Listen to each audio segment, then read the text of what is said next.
Kongo merupakan kenyataan terburuk dalam masalah krisis kemanusiaan menurut PBB. Pembantaian dan pemerkosaan digunakan sebagai senjata perang yang memaksa ribuan orang meninggalkan rumah mereka. Konflik Kongo dipicu oleh kekayaan mineral yang luas di negara ini. Banyak pihak yang sengaja memicu peperangan untuk mendapatkan keuntungan dan menjarah sumber daya alam mereka yang besar. Tidak hanya itu, para koruptor juga menambah panjang catatan kemiskinan masyarakat Kongo dan tak bisa membangun kembali bangsa yang telah hancur. Pada tahun 2006 di Republik Demokratik Kongo, kita berkenalan oleh orang yang bernama Jim Terrier, seorang mantan agen rahasia yang sekarang bergabung bersama regu pembunuh bayaran. Dia pun bekerja di sebuah perusahaan multinasional untuk memastikan keamanan dalam sejumlah proyek lokal mereka. Jim juga menjalin hubungan dengan Annie, seorang dokter yang bekerja untuk organisasi sosial di rumah sakit setempat. Pada malam itu, Jim yang sedang bersama timnya, Felix, dan Cox berada di dalam sebuah bar. Mereka mendengarkan sebuah berita dari Perdana Menteri Pertambangan Kongo. Mereka terkejut akan keputusan Perdana Menteri yang membuat kebijakan untuk meninjau kembali tentang kontrak perusahaan pertambangan multinasional yang tidak adil di negaranya. Kemudian scene berpindah, saat Jim sedang melakukan pekerjaannya menjaga keamanan di sebuah tambang. Dia melihat Felix dari kejauhan, sedang bersama bos perusahaan tambang yang mereka kelola. Ternyata, pertemuan itu memerintahkan mereka untuk membunuh menteri tersebut agar mereka masih bisa berbisnis tambang di Kongo. Dengan dipimpin oleh Cox, kemudian dia memerintahkan Red dan Brisson untuk bersiap di apartemen dan Jim di sebuah hotel. Mereka bertiga adalah regu penembak jitu, yang akan menghabisi menteri yang akan melintasi jalan kota Kongo. Cox juga menambahkan, bahwa Felixlah menentukan, siapa dari mereka yang akan menjadi eksekutor. Lalu, Cox juga memberitahukan, bahwa hanya sang eksekutor saja yang harus pergi meninggalkan Kongo. The shooter and the shooter only is into the wind.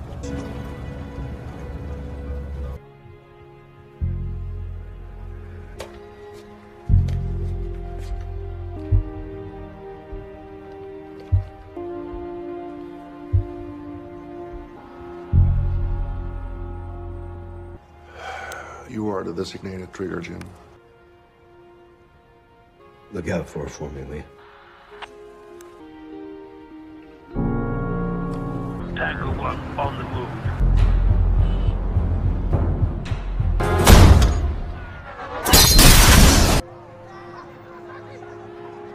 Selepas tugasnya itu selesai, Jim pun harus rela meninggalkan Annie tanpa kabar. Sementara, dengan berita kematian Menteri Pertambangan muncul ke publik, menyebabkan konflik baru di Kongo. Penyerangan secara membabi buta dilakukan oleh kelompok pemberontak kepada pemerintah terjadi di seluruh negeri Kongo, yang membuat Kongo lumpuh dalam satu dekade.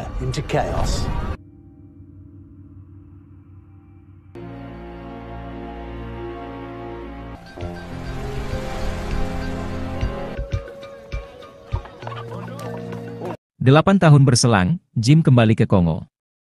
Kini dia bekerja di lembaga sosial, membantu membangun sumur bor untuk penyediaan air bersih bagi warga Kongo. As you were, no later than this evening. So can you want it for my people? Thank you.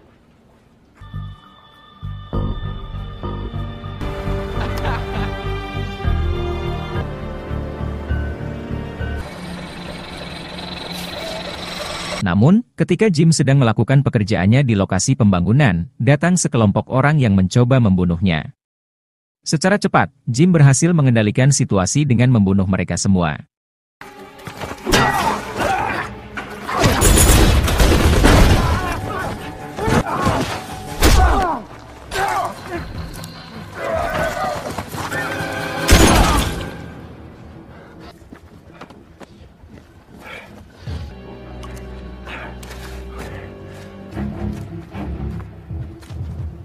Come on, get all of our people back to the compound. Go to emergency evac plan for the expat. You understand?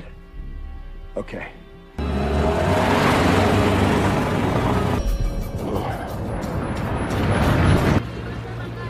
Kemudian, Jim yang telah kembali ke hotelnya dan mulai panik, karena dirinya kini telah menjadi target pembunuhan atas apa yang dilakukannya 8 tahun lalu. Kemudian, dia memutuskan untuk pergi ke London menemui Chox, mantan tentara bayaran sekaligus bosnya dahulu.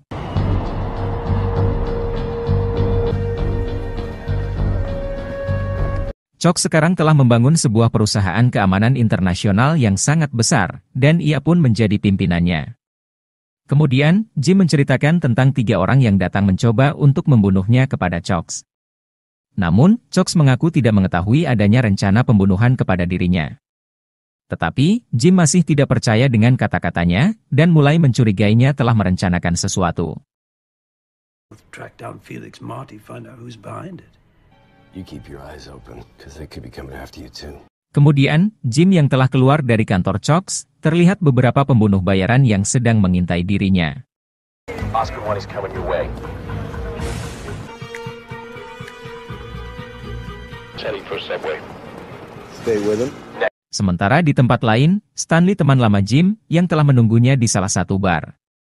Di sana, Jim menceritakan kepadanya tentang apa yang dia alami di Kongo dan Jim berniat untuk pergi ke Spanyol menemui Felix, untuk mencari informasi tentang siapa yang telah memerintahkan membunuh dirinya. Kemudian, Jim meminta Stanley untuk menyiapkan semua keperluan yang dia butuhkan selama di sana.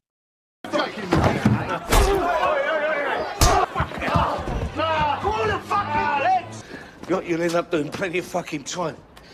Namun, saat mereka berdua keluar dari bar, tiba-tiba Jim terjatuh pingsan dan Stanley segera membawanya ke rumah sakit. Dan dari hasil pemeriksaan, ternyata Jim didiagnosa mengalami gejala Alzheimer. Memory? Any significant head trauma? I suppose so. Now, normally this would indicate early Alzheimer's, but this is a serious condition. I'm going to Barcelona with or without your help, Stan. You didn't listen to what the doc said, did you? You fuck. I gotta go, Stan. You hear me? If that's what you want, I'll set it out for you. I'll fly out after you in case you need some backup. You'll be safe.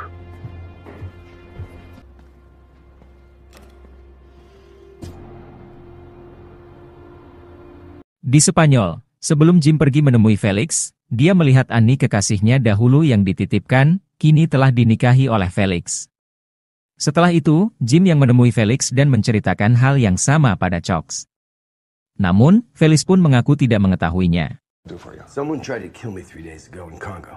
Well, let me tell you, I don't believe a word you're saying. That's the way you want to play it, Felix? Some of my stateside sources, and I'll find out where I can.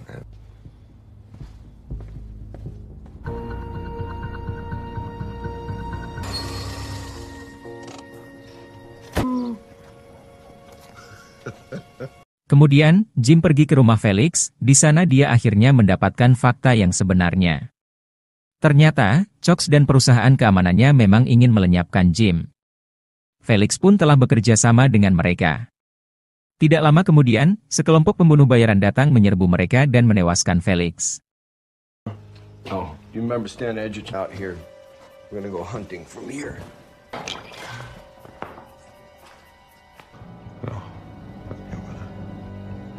I should use the bathroom, do you mind?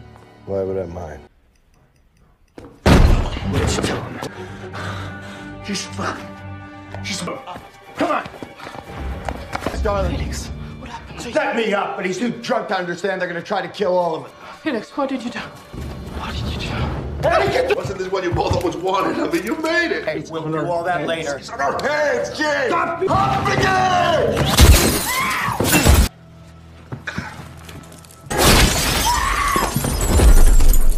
Eddie, he's gone. There's nothing you can do for him. Bravo, team 30, we're moving in. Stay there. Stay there.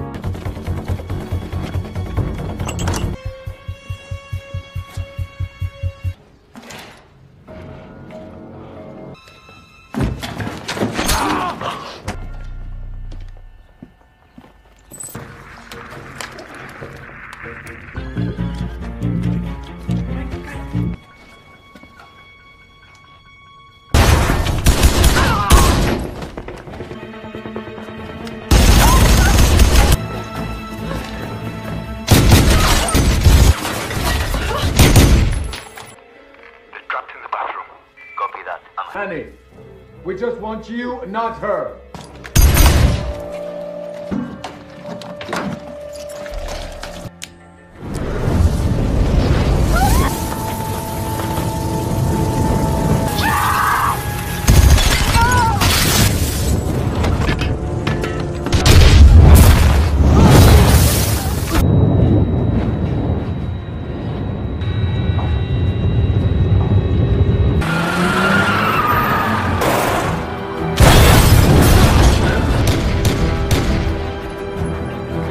Namun, dengan kemampuan Jim yang mumpuni, dirinya dan Annie berhasil kabur dan serbuan para pembunuh bayaran tersebut. Kemudian, mereka kembali ke apartemen untuk mengambil barang Jim yang berada di sana. Sebagai mantan pembunuh bayaran, Jim mengetahui jika para pembunuh bayaran itu telah datang ke apartemen sebelum dirinya. Dengan melewati pintu belakang, Jim menemukan sebuah bom yang telah dipasang di pintu masuk. Kemudian, dia melepaskan pemicu bom itu, lalu kembali masuk melewati pintu depan dan memasang kembali untuk menjebak para pembunuh bayaran tersebut.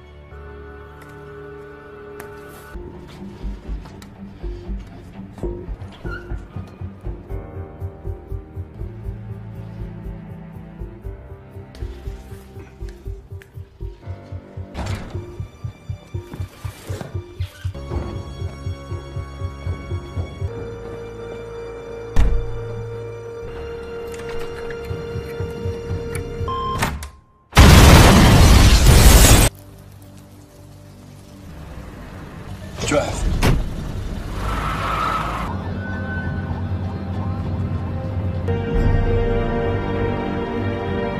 Kemudian, Jim pergi menemui Stanley untuk bersembunyi dari kejaran para pembunuh bayaran.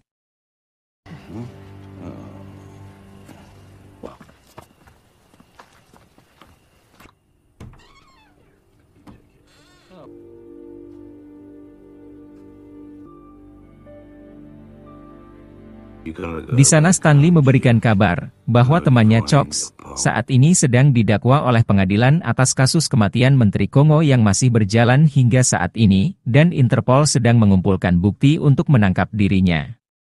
Oleh sebab itu dia ingin membunuhnya, setelah Red dan Brisson telah dibunuh terlebih dahulu, untuk menghilangkan bukti akan kasus penembakan tersebut. Setelah itu, Jim memutuskan pergi untuk melawan Chox.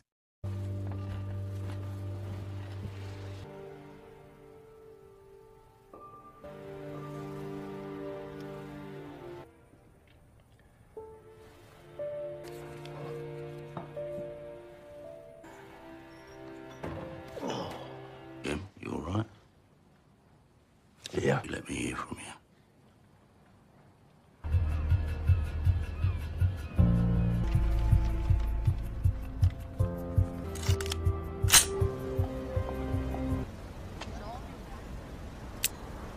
Keesokan paginya, Jim menemui Jackie Barnes, seorang agen Interpol, yang sudah menyelidiki kasus pembunuhan Kongo sejak lama dan termasuk orang yang mengejar Jim dan Chox. Di sana Jackie menawari bekerja sama untuk menangkap Chox. You think? I do. Here's what I'm gonna do. Let me know. Get my drift, cowboy?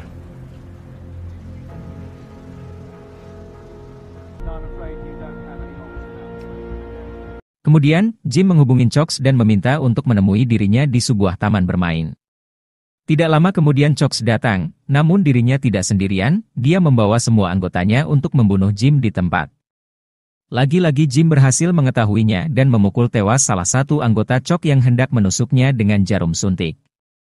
Kemudian, Jim membawa Chox memasukin sebuah ruangan dan mengajak Chox untuk berdamai dengannya.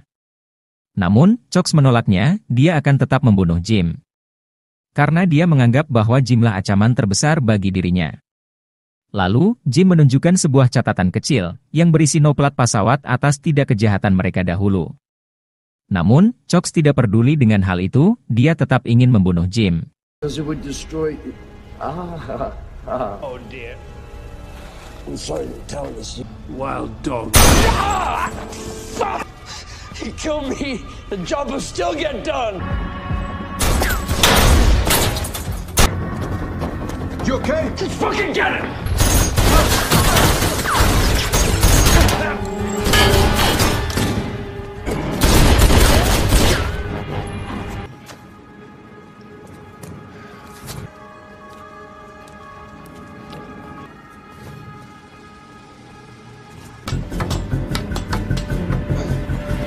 Jim yang gagal membunuh Chox dan berhasil kabur dari serbuan anak buahnya. Kemudian, saat Jim hendak menghubungin Stanley, dirinya terjatuh pingsan karena penyakitnya yang sudah semakin parah.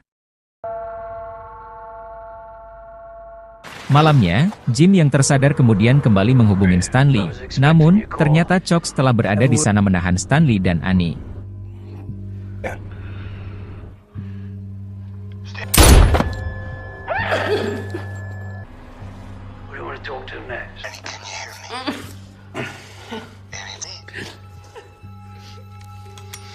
Kemudian, Stanley yang tewas ditembaknya, lalu menjadikan Annie sandra dan menyuruh Jim untuk segera datang menjemputnya. Tetapi Jim menolaknya, kemudian mengirimkan sebuah rekaman video saat Chox memerintahkan mereka membunuh Perdana Menteri Kongo, dan meminta Chox untuk menemuinya di arena adu banteng. Di sana, sebelum Jim menemui Chox, Jim menelpon Jackie Barnes untuk datang menemuinya.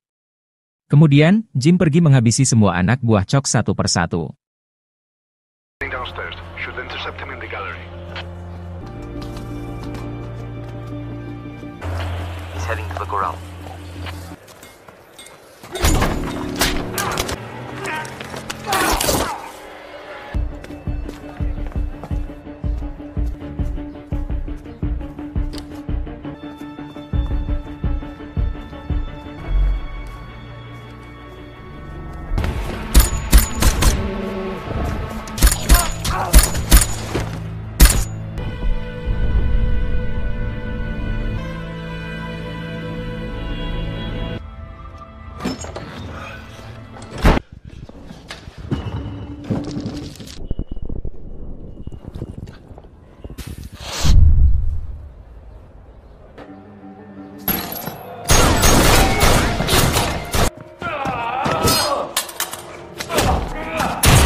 Sementara, di tempat lain, Annie yang telah lepas dari jeratan Chox, kemudian kabur dan berhasil menemukan Jim. Dan Jim pun menembaknya. Dan akhirnya Chox tewas dalam tandukan seekor banteng liar yang terlepas dari kandangnya.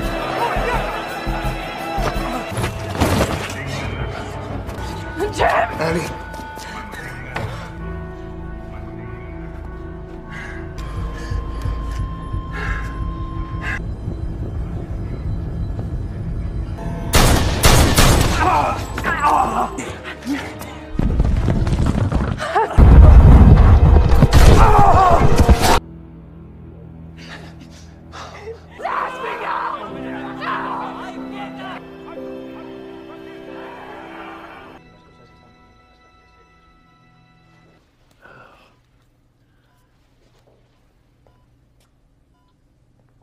She wasn't involved.